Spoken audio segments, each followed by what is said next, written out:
En el año 2018, pocos días antes de que mi primer hijo, Manuel, naciera, un gran amigo me dijo unas palabras que nunca podré olvidar. Me dijo: cuando tu hijo nazca y lo veas por primera vez dentro de la incubadora, vas a conocer dos cosas que hasta ahora no has conocido todavía. Conocerás el verdadero amor y número 2, conocerás una angustia que te acompañará durante todo el resto de tu vida. Bienvenido al comentario número 3 de la lección de la escuela sabática, las raíces del descontento. Quédate con nosotros, no te vayas.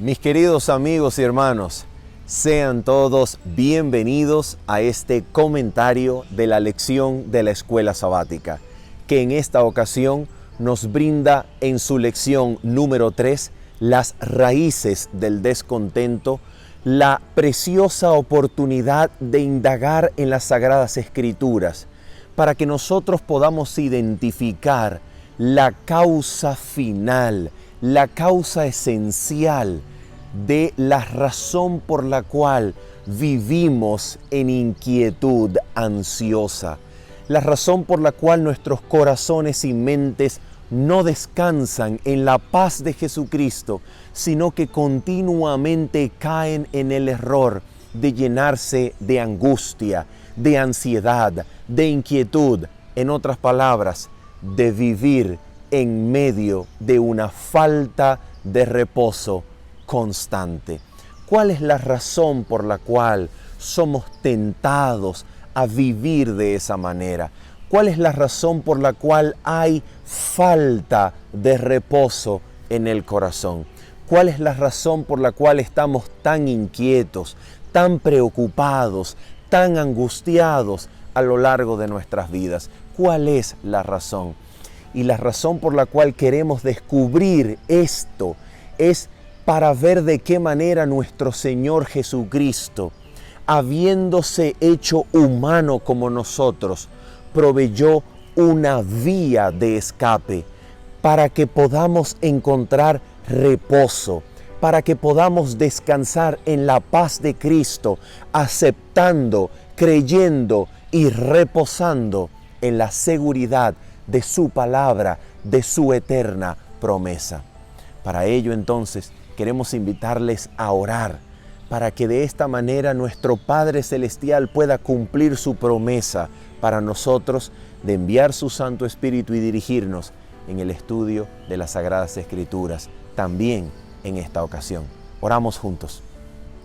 Nuestro Padre Celestial, bendito y santo Señor, es en el nombre de Cristo que venimos delante de ti, Padre, para que cumplas tu preciosa promesa de enviar tu Santo Espíritu a nuestras mentes y corazones, y que tu Espíritu nos conduzca al conocimiento de toda verdad en Cristo Jesús, y que al contemplar a Cristo en tu palabra, Señor, podamos ser edificados, podamos crecer en tu gracia, de gloria en gloria, transformados por tu Espíritu Santo, a la misma imagen de aquel a quien contemplamos, a la misma imagen de Cristo, nuestro amante Salvador. Te lo pedimos y lo agradecemos, Padre, en el nombre de Cristo Jesús. Amén.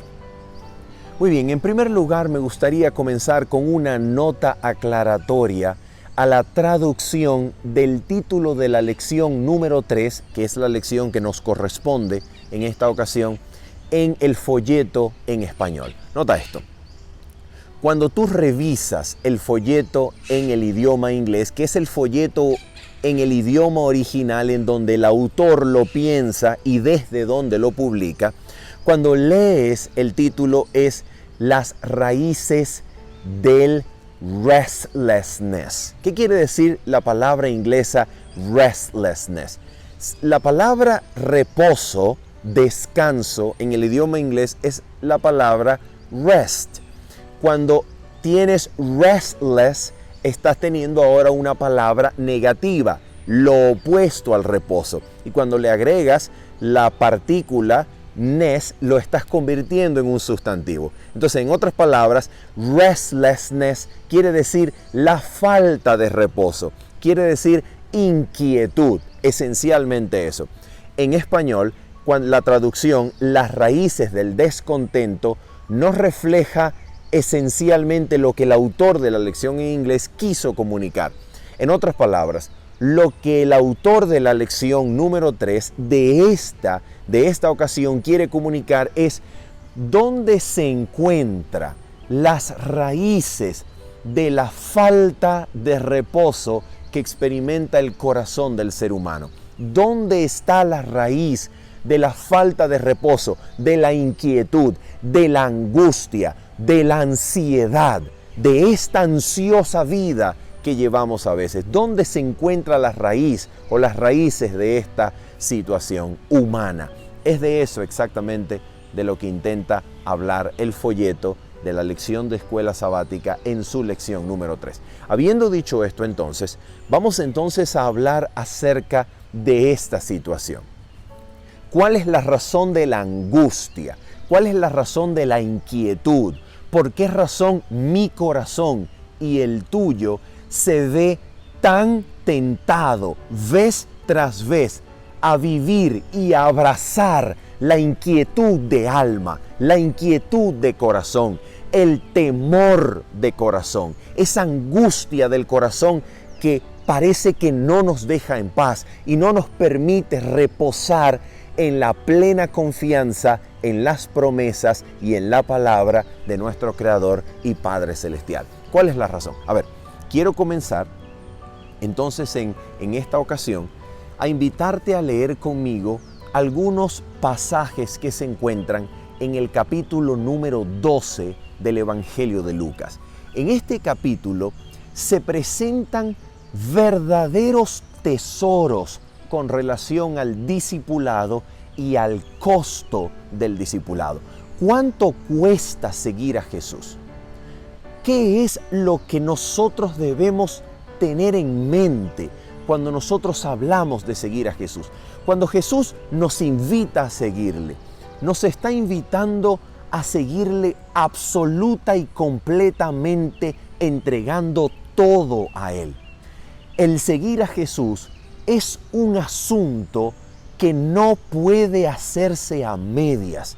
Y en el capítulo número 12 de Lucas, así como en Mateo 10 y en otros pasajes de los evangelios, encontraremos que cuando Jesús nos invita a seguirle, Jesús nos está invitando a tomar una decisión que involucra rendirle absolutamente todo. Porque si nosotros tomamos la decisión de seguir a Cristo, pero hay algo que aún nos reservamos, escuche bien, eso que nos reservamos en el presente terminará ocasionando nuestra eterna ruina en el futuro. Eso que nosotros no entreguemos hoy a Cristo terminará obrando nuestra completa ruina y destrucción. Eso que nosotros no entregamos se convertirá en el Dios que sustituya la lealtad a Jesucristo. Es exactamente por eso que cuando Jesús nos invita a seguirle, Jesús nos hace una invitación a rendirle absolutamente todo, sea lo que sea. Amor y lealtad a la familia, apego a los bienes materiales, temores, angustias, es absolutamente todo que hay que rendirle al Señor. precisamente porque aquello que hoy nos rindamos terminará obrando nuestra ruina. Y es exactamente de eso lo que trata el capítulo número 12 de Lucas. Vamos a abrir entonces el capítulo número 12 de Lucas y vamos a ver de qué es aquello que trata esta angustia que en la lección de la escuela sabática aparece en el lugar donde se habla acerca de la ambición. Vamos a ver de qué se trata. Antes de leer entonces Lucas capítulo número 12, versículos 13 en adelante, que es el lugar en donde aparece citada el pasaje de Lucas en la lección de la escuela sabática, nosotros necesitamos estudiar el contexto de Lucas capítulo 12. ¿De qué se trata este capítulo en términos generales? Nota, por ejemplo, en Lucas capítulo número 12, los versículos 4 en adelante. Mira cómo comienza este pasaje de Lucas 12, donde se encuentra la parábola del hombre que quería edificar graneros más grandes con el propósito de guardar más previsiones, más alimento para tener una vida que le garantizara el reposo. Mira dónde está ese pasaje. En Lucas capítulo 12, versículo 4, encontramos la siguiente frase de Jesús. Atención. Mas os digo, amigos míos, dice Jesús, no temáis a los que matan el cuerpo y después nada más pueden hacer. Pero os enseñaré a quién debéis temer. Temed a aquel que después de haber quitado la vida, tiene poder de echar en el infierno. Sí, os digo, a este temed. ¿No se venden 5 pajarillos por 2 cuartos? Con todo, ni uno de ellos está olvidado delante de Dios. Pero aún los cabellos de vuestra cabeza están todos contados. No temáis, pues, más valéis vosotros que muchos pajarillos. Y ahora mira cómo continúa en el verso número 8. Os digo que todo aquel que me confesare delante de los hombres, también el Hijo del Hombre le confesará delante de los ángeles de Dios. Mas el que me negare delante de los hombres, será negado delante de los ángeles de Dios. Nota esto. ¿De qué se trata este capítulo 12 hasta este punto? Se trata de que seguir a Jesús, seguir a Cristo, decidir ir en pos de Cristo, implica asumir una cruz, asumir una vida en donde el temor a la muerte, atención, escucha esto, el temor a la muerte debe ser sepultado, donde el temor a la muerte debe ser desarraigado. La decisión de seguir a Cristo implica seguir a aquel que fue crucificado delante de sus enemigos. Seguir a Cristo implica seguir al crucificado y resucitado Maestro, que fue crucificado y fue resucitado para ganarle el imperio, el dominio a la muerte misma. Seguir a Cristo implica seguir a alguien que promete para nosotros una cruz. Seguir a Cristo implica seguir a un Dios que promete una cruz para nosotros. ¿Qué significa que el Dios a quien seguimos promete una cruz? Significa que el Dios a quien seguimos, cuando tú y yo elegimos seguir a Cristo, es un Dios que claramente nos presenta aflicciones que vendrán en nuestro caminar. Nos presenta persecución, nos presenta no una vida donde la persecución, la escasez, la precariedad, la estrechez no tocarán nuestra vida. No, absolutamente no, todo lo contrario. Cuando tú y yo decidimos seguir a Jesucristo, Jesucristo nos advierte el costo de seguirle. Jesucristo nos advierte que probablemente seguirlo a Él implique perder el trabajo. Seguirlo a Él implique la ignominia, el bochorno, implique sufrir penalidad por el reino de los cielos. Por esa razón, en el capítulo 12 de Lucas, antes de hablar acerca de la ambición y aquel hombre que quiere edificar graneros más grandes para asegurarse el reposo de alma, Jesucristo nos dice en Lucas capítulo 12, antes de llegar allí, que seguir a Cristo necesariamente requiere que el temor a la muerte, el temor a la persecución, el temor a perder la vida por su causa, debe ser desarraigado del corazón humano. ¿Y cómo se puede desarraigar del corazón humano el temor a la muerte? ¿Cómo se puede desarraigar del corazón humano la angustia que toda criatura humana experimenta por asegurar una vida de reposo, una vida tranquila? ¿Cómo se puede desarraigar de eso? Precisamente al poner la confianza en Cristo, el ser humano está creyendo en uno que triunfó sobre la muerte, en uno que estuvo muerto y he aquí que vive por los siglos de los siglos y tiene las llaves del sepulcro en sus manos. Al creer en Cristo, entonces, nosotros necesitamos reconocer que estamos creyendo en alguien que no garantiza que la muerte no va a llegar, sea por persecución, sea por hambre, sea por algún accidente, sea porque nos toque sufrir penalidad y tribulación en el reino. No estamos siguiendo a uno que promete que la muerte no va a llegar. No, estamos siguiendo a uno que promete que aunque la muerte llegue, Él tiene potestad de levantar del polvo de la tierra a aquella vida que ha terminado y tiene el poder de resucitar de la muerte y darnos el galardón eterno y glorioso que le toca a todo aquel que es capaz de seguirlo a pesar de perder la vida en esta tierra. Por esa razón, cuando Jesús presenta el prólogo de estas lecciones, no en Lucas, sino en Mateo, mira cómo es el corolario de su lección, cómo es el punto final, la conclusión de su llamado. Mira cómo Jesús termina su llamado al discipulado, por ejemplo, en Mateo capítulo número 10, versículos números 34 en adelante. Mira cómo termina su llamado al discipulado. Mira esto. No penséis, Mateo 10, 34 al 39, no penséis que he venido para traer paz a la tierra. No he venido para traer paz, sino espada, porque he venido para poner en disensión al hombre contra su padre, a la hija contra su madre y a la nuera contra su suegra, y a los enemigos del hombre, y los enemigos del hombre serán los de su casa. ¿Por qué razón?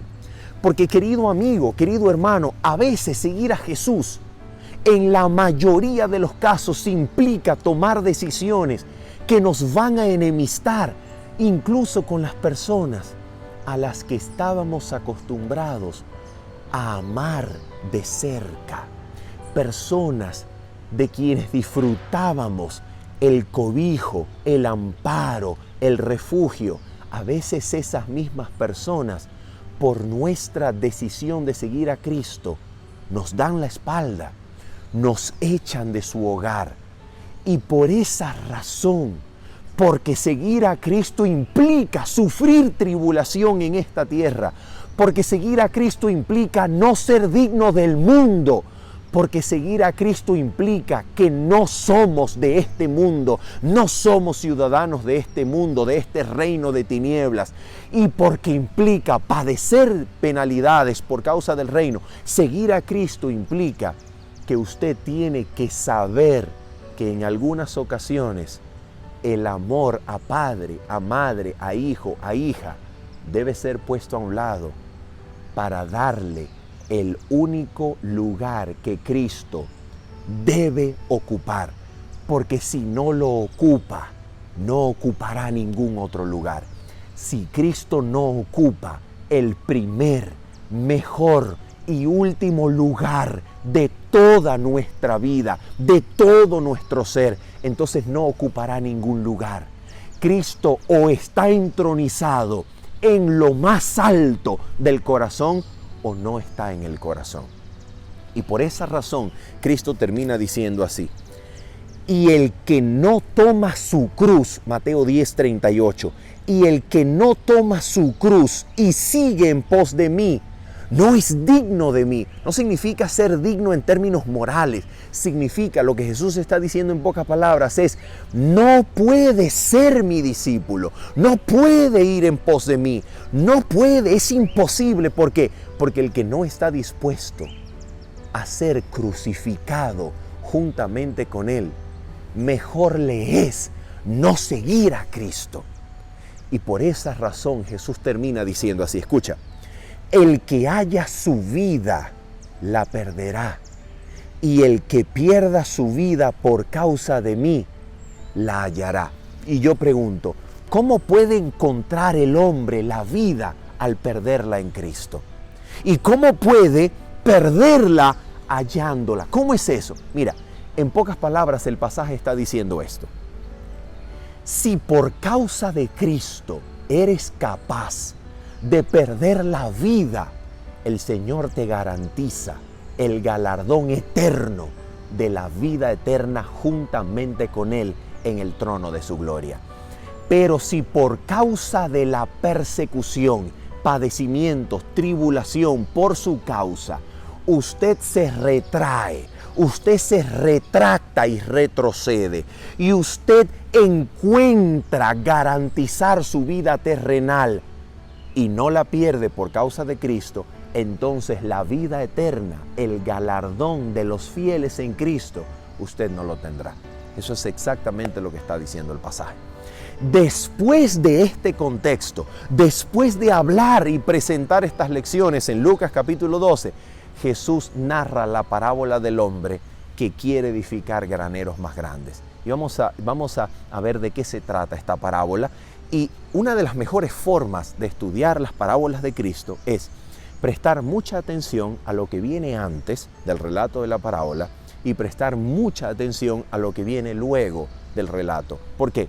Porque aquí, en lo que viene antes y en lo que viene después, se encuentra el significado de lo que la parábola quiere enseñar. Y eso es exactamente lo que vamos a hacer. Lucas capítulo 12, versículo 13 en adelante. La escritura dice así: le dijo uno de la multitud: Maestro, di a mi hermano que parta conmigo la herencia. ¿De qué se trata esto? Probablemente se trata de la siguiente situación. En el mundo antiguo, el mundo bíblico, atención, quien hereda doble porción de la herencia del padre es el hermano mayor. Al hermano menor o a los menores le toca la mitad de lo que queda después de dividir y darle al hermano mayor la doble porción de la posesión de su padre. En otras palabras, probablemente este que pide a Cristo que parta o que le diga al hermano que parta la herencia con él, es un hermano de los menores que anhela que el hermano mayor que recibió doble porción la divida con él. Eso es probablemente de lo que se trata el pasaje. Ahora mira esto. Jesús le responde y le dice así: hombre, ¿quién me ha puesto sobre vosotros como juez o partidor? En pocas palabras, Cristo no vino, atención, Cristo no vino como juez para asegurarle a cada quien que le sigue el cumplimiento de sus derechos. Y eso es lo que nosotros necesitamos entender. Por amor a Dios, el cristiano renuncia a los derechos fundamentales del hombre cuando sigue a Cristo. El cristiano no debe luchar, pelear para garantizar sus derechos.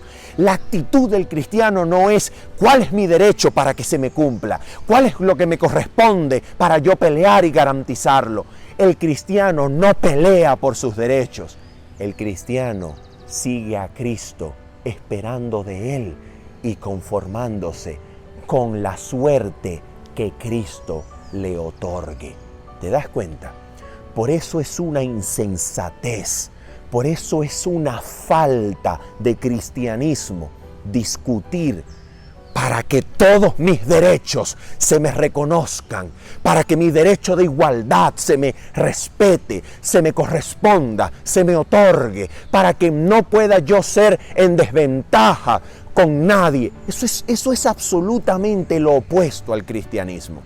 Eso es exactamente el espíritu de Satanás disfrazado en una cortina de legalidad, en una cortina de moderna pugna por los derechos humanos. Eso es satanismo disfrazado de espiritualidad. Cristo, escucha bien, Cristo no peleó jamás por sus derechos. ¿Recuerdas cuando Cristo fue enjuiciado a muerte? Te voy a decir algo. Cristo fue enjuiciado, de acuerdo a los evangelios, de manera ilegal. Porque un juicio en el Sanedrín, supervisado por las autoridades romanas, no podía tomar lugar a medianoche.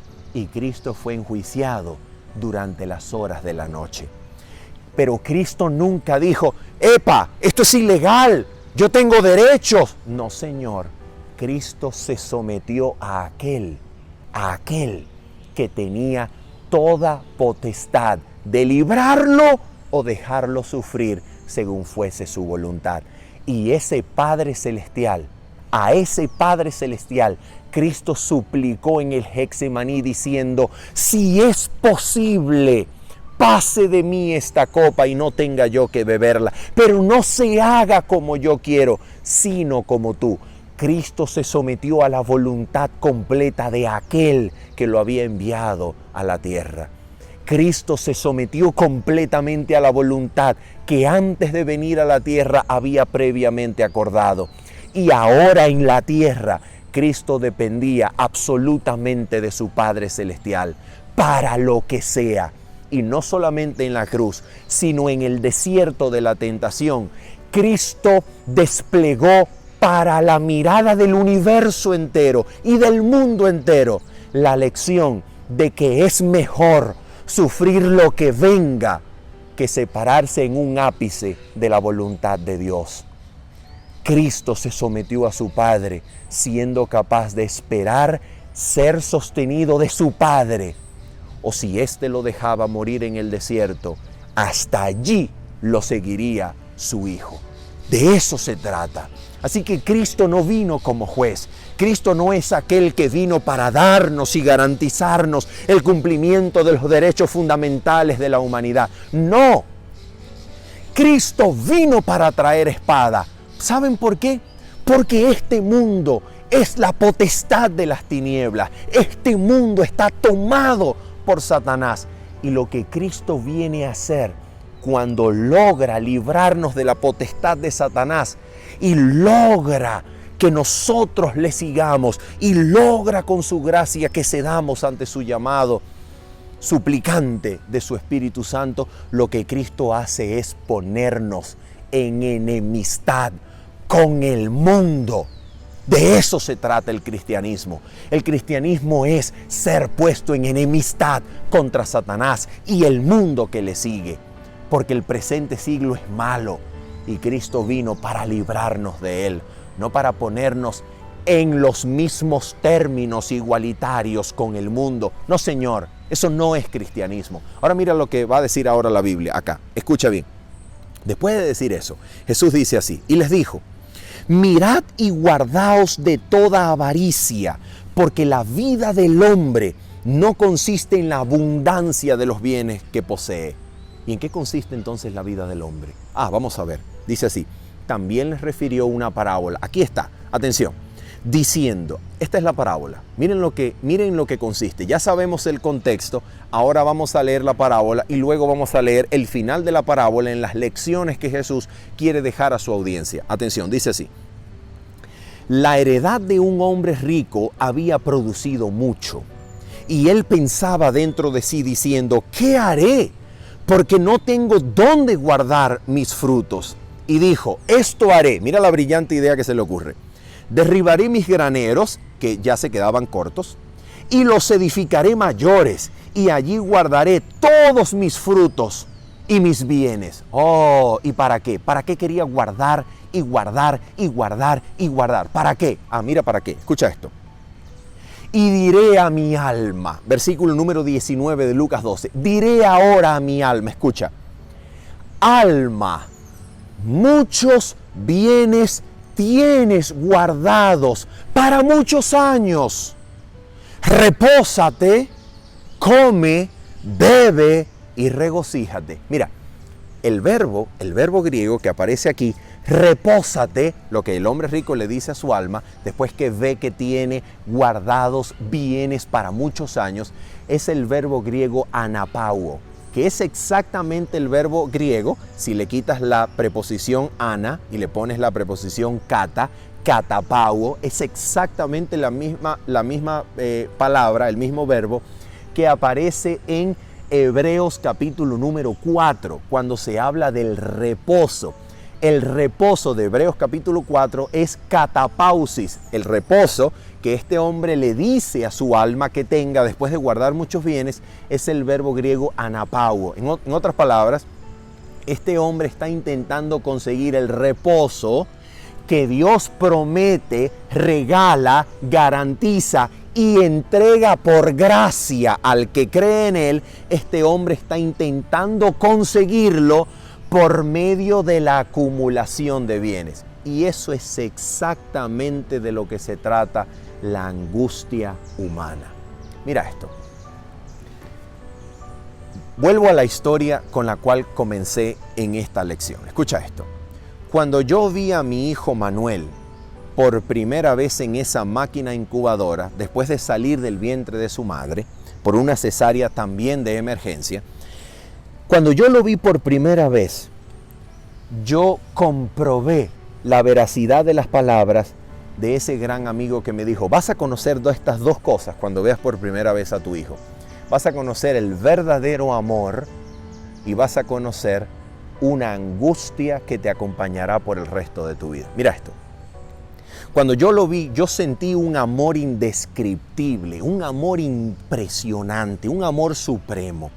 Provocaba meterme adentro de esa máquina incubadora y abrazarle el corazón y susurrarle al oído, aquí está papá que te cuida y te guarda. Eso era lo que me provocaba.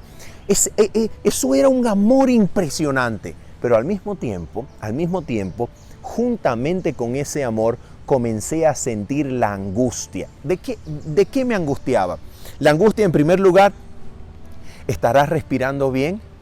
¿Será que cuando traigan a su mamá va a tener buen reflejo de succión?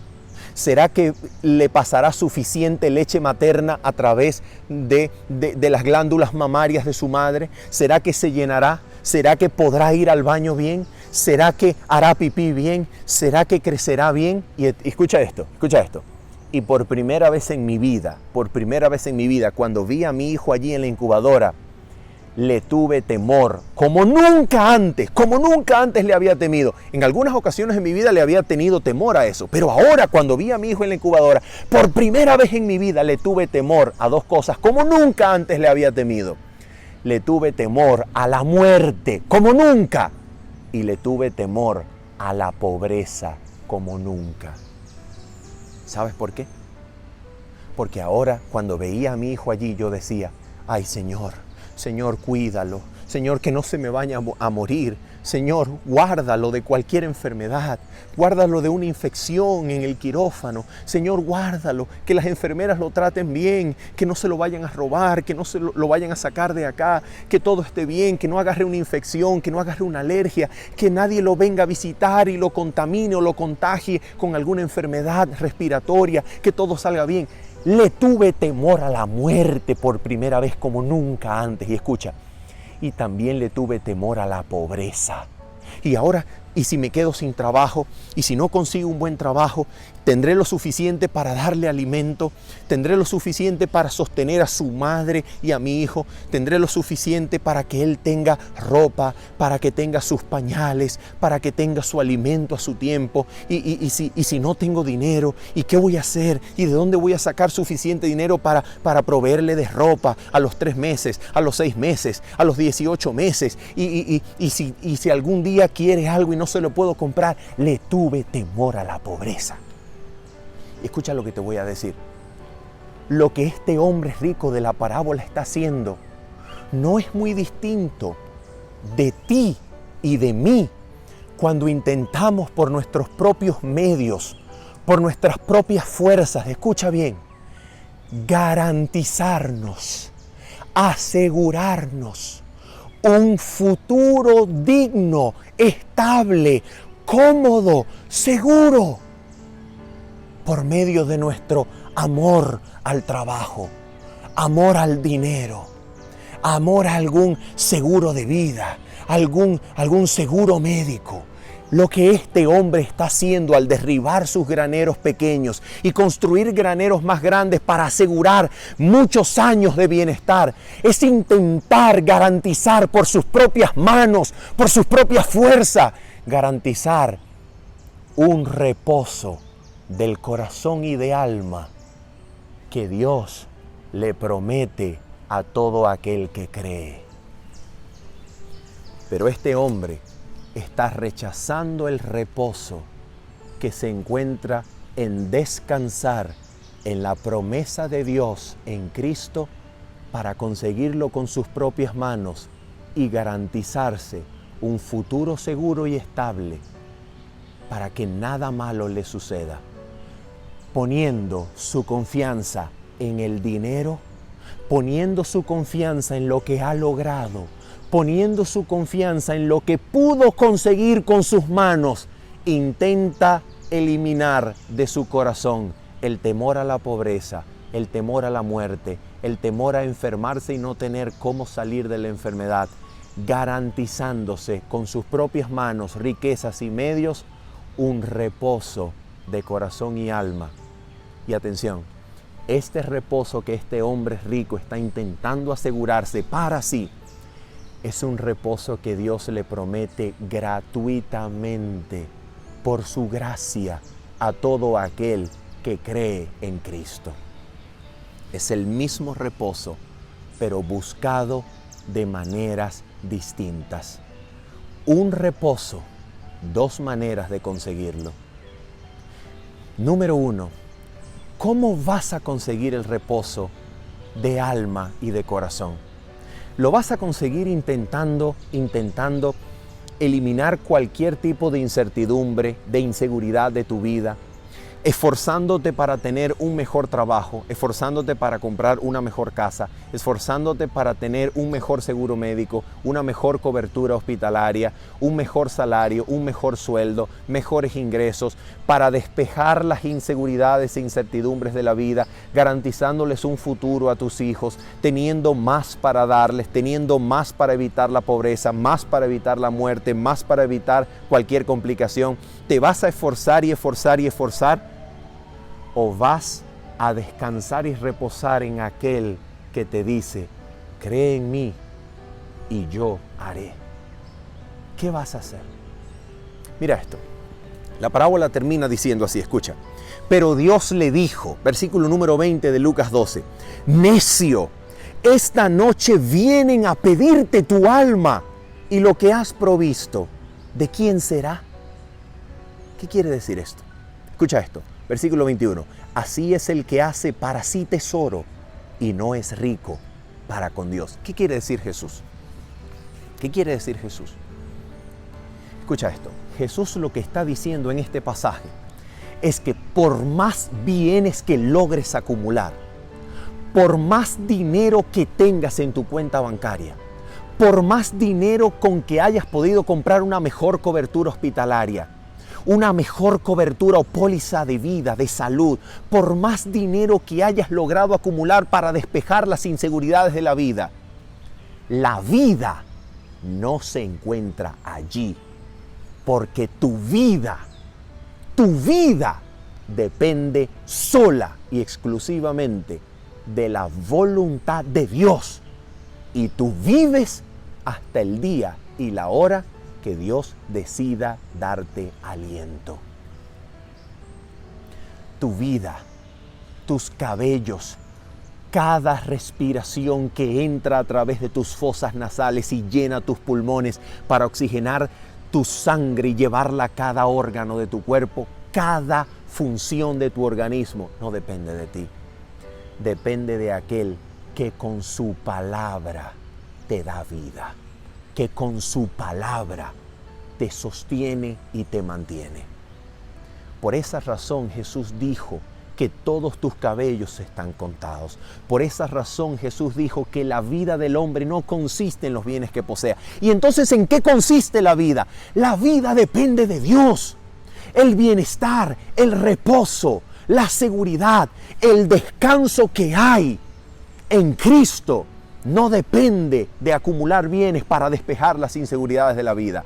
Depende de Él y de aceptar lo que Él te da. La vida, el bienestar, el reposo depende más de recibir, de confiar y de creer en Cristo y esperar en Él que de aferrarte, luchar y conseguir todo lo que puedas para despejar las inseguridades. Mira cómo ahora sigue la parábola. ¿Recuerdas? Lo primero de la parábola es clave para entenderla y lo que le sigue a la parábola es también importantísimo para entenderla. Mira ahora lo que Jesús va a decir después de relatar la parábola. Atención, escucha esto. Versículo 22. Por tanto os digo, no os afanéis por vuestra vida. ¿Qué comeréis? Ni por el cuerpo. ¿Qué vestiréis? ¿Te das cuenta? No te afanes, no te afanes. Y ahora mira cómo termina la lección. Mira cómo termina la lección que Jesús nos da aquí. Atención. Versículo número 29 al versículo número 31. Aquí está la lección que cierra la lección de la parábola. Mira lo que Jesús dice. Atención, dice así.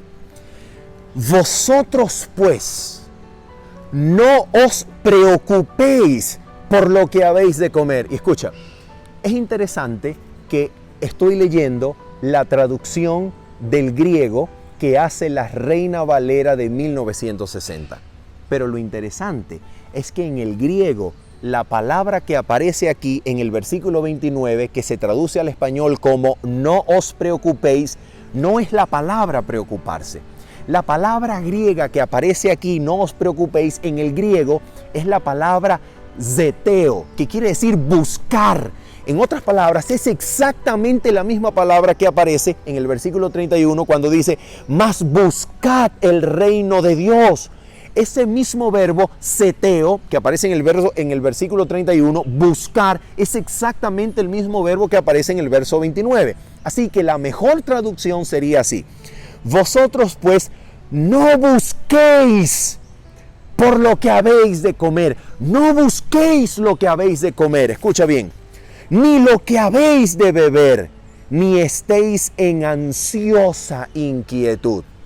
La palabra griega, el verbo griego que se traduce aquí como ni estéis en ansiosa inquietud, la palabra griega, el verbo griego es meteorizomai. Y la pregunta es, ¿qué significa eso? Meteorizomai. Escucha. De manera interesante, esta es la única vez que este verbo griego aparece en todo el Nuevo Testamento. Así que no hay otro pasaje bíblico que nosotros podamos buscar para ver cómo se traduce en la Biblia en otras ocasiones. No. Entonces, lo único que nos queda es ver probablemente de qué dos palabras depende el verbo meteorizomai. Escucha.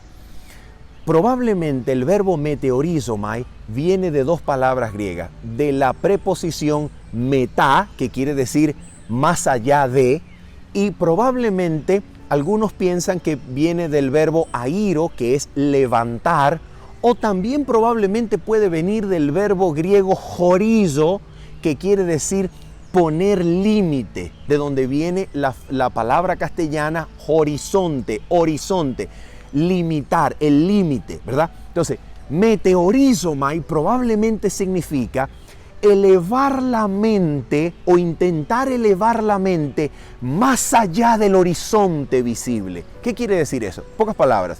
Meteorizomai querría decir en este pasaje poner la mente, poner el pensamiento en lo que todavía no podemos divisar, sino intentar ver lo que aún no vemos en esa expectativa de futuro que nos inquieta.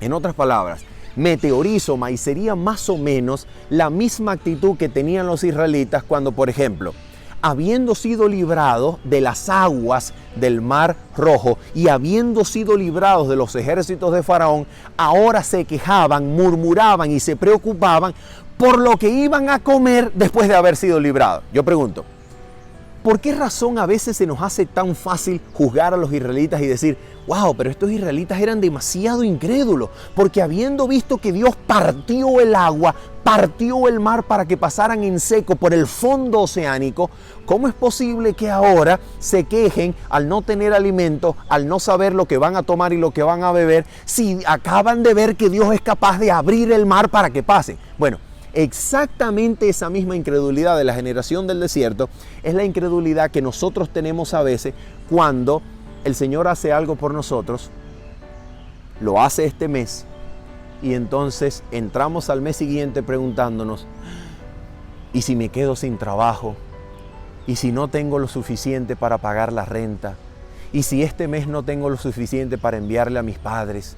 ¿Y si no tengo lo suficiente para cuidar de mi hijo? ¿Y si no tengo lo suficiente? Pregunto, ¿puedes tú anticiparte a eso? Escucha, tu vida no depende de lo que puedas lograr. Tu vida depende del Dios que hace promesas y las cumple. Tu vida depende de Dios. Confía en Dios, déjaselo a Dios. Y ahora mira esto, atención. Dice así entonces el versículo. Vosotros pues no busquéis lo que habéis de comer, lo que habéis de beber, ni estéis en meteorizomai, en ansiosa ansiedad, en poner el pensamiento más allá del horizonte, esperando y preguntándote qué pasará en el futuro y qué pasará en el futuro. No pongas tu mente allí, no pongas tu mente allí. Mejor pon tu mente ¿en dónde? Vamos a ver lo que dice Jesús. Escucha, dice así. Porque todas estas cosas buscan las gentes del mundo. Los gentiles, en otras palabras, lo que Jesús está diciendo, mira, los incrédulos gentiles que no tienen Dios, que como dice Efesios capítulo 2, son sin esperanza y sin Dios en el mundo, ajenos a los pactos de la promesa, fuera de la ciudadanía de Israel, alejados de Cristo, los gentiles que no tienen Dios ni esperanza en este mundo, también buscan esas cosas. Entonces, tu vida y la mía como seguidores y creyentes en Cristo debe ser absolutamente diferente a la de los que no tienen ni Dios ni esperanza en este mundo. Nosotros tenemos Dios y por tanto tenemos esperanza porque estamos en Cristo. Y escucha esto, estar en Cristo es algo que no depende de ti.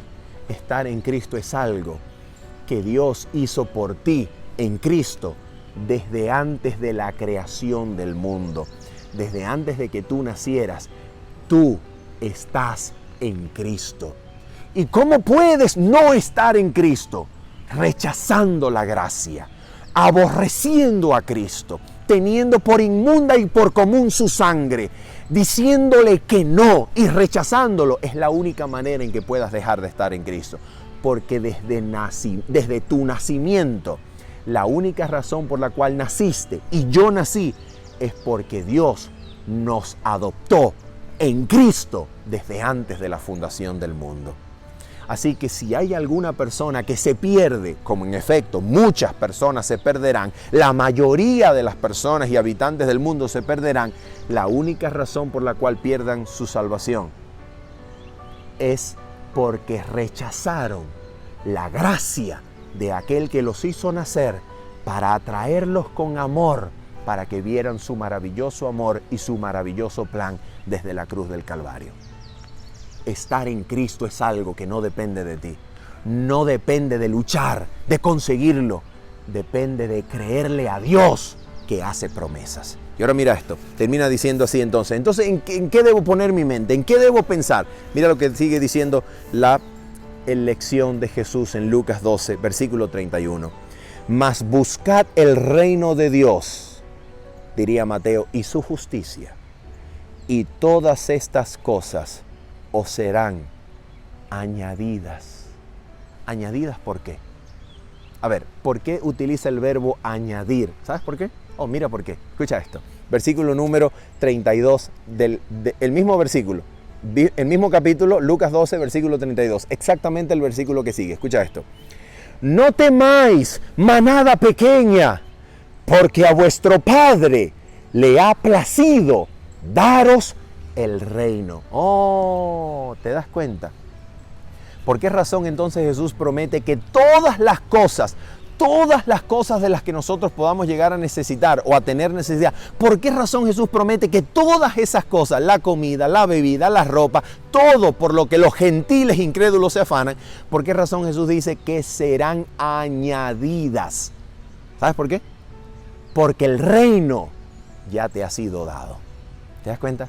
Por eso Jesús dice, no temáis, manada pequeña, porque a mi Padre le ha placido daros el reino. El reino ya se te ha dado. El reino, por tanto, no tienes que intentar conseguirlo. El reino es tuyo, se te entregó en Cristo. Desde antes de tu nacimiento, Dios te hizo heredero en Cristo. Lo único que tienes que hacer es creerle a Dios, confía en Él, créele. Y cuando le creas, cuando aceptes su gracia, encontrarás el reposo de Cristo. Solo créele, solo acéptalo, solo recíbelo, solo cree a la palabra que te dice, te di el reino, te di a Cristo, te di la salvación, te di el perdón, te di la liberación, te di al Espíritu, te di todo. No te daré aún las cosas que vayas necesitando paso a paso. Por eso dice Romanos capítulo número 8, al que no escatimó ni la vida de su Hijo, ¿cómo no nos dará con Él, juntamente con Cristo, el tesoro más precioso y preciado del cielo entero? ¿Cómo no nos dará con Cristo, juntamente con Él, todas las cosas? Si Dios ya te dio a Cristo, ¿no te dará el pan diario? Si Dios ya te dio a Cristo, ¿no cuidará de ti? Y escucha bien, y si aún la muerte llega a tu vida, ¿no podrás resucitarte de los muertos? El que te dio a Cristo lo entregó hasta la última gota de sangre y los resucitó de la muerte y te dice, yo soy la resurrección y la vida. Si la muerte aún llega a tu vida, ¿no te resucitará en el día postrero?